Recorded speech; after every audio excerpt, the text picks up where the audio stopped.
मंदिराच्या बाहेर लिहिलेलं एक सुंदर वाक्य. जर उपवास करून परमेश्वर आनंदी असते तर या जगातील रिकामे पोट असलेला भिकारी मनुष्य जगात सर्वात सुखी असता. उपवास शरीरासाठी नाही तर विचारांसाठी केला पाहिजे. मनुष्य स्वतःच्या नजरेत सुखी असला पाहिजे. जग तर परमेश्वरापासून सुद्धा दुखी आहे.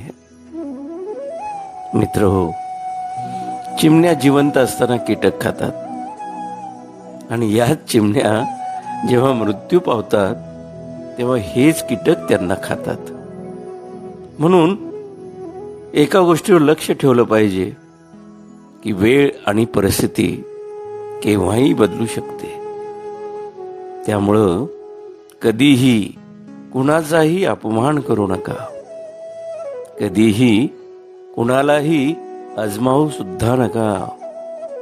तुम्ही शक्तिशाली असालही, परंतु वेळ मात्र तुमच्यापेक्षाही शक्तिशाली असते.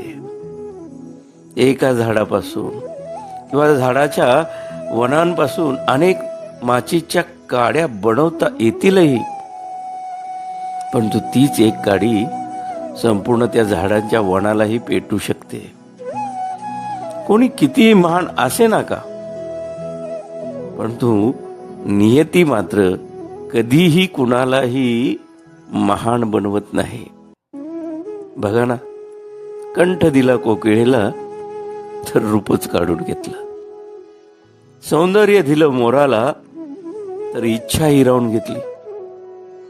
इच्छा दिली मानवाला तर समाधान मात्र दूर नेलं. आणि समाधान दिलं संतांना तर संसार हिसकावून घेतला. म्हणून कधीही अहंकार करू नका. परमेश्वराने या मातीपासून बनवलं आणि याच मातीत आपल्या सगळ्यांचा शेवट केला. या जगात माणूस 3 गोष्टींसाठी फार श्रम करतो. पहिली गोष्ट, माझं नाव मोठं व्हावं, माझा पोशाख चांगला असावा आणि माझं घर सुंदर असावं. पण परमेश्वरही तितकाच अगदी चलाख.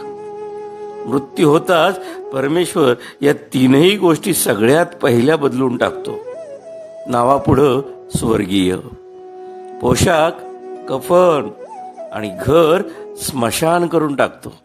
कटू आहे पण सत्यही आहे, जे आपण समजून कधीच घेत नाही. अहो, दगड एकदाच देवळात जातो पण भगवंत होतो. माणूस 1000 वेळा मंदिरात जातो पण दगडच राहतो. कोणी लिहिलं माहित नाही, पण लिहिणाऱ्याला सलाम. बघा, पटलं तर घ्या यातून काहीतरी. अभिवाचन विठ्ठल शितोळे.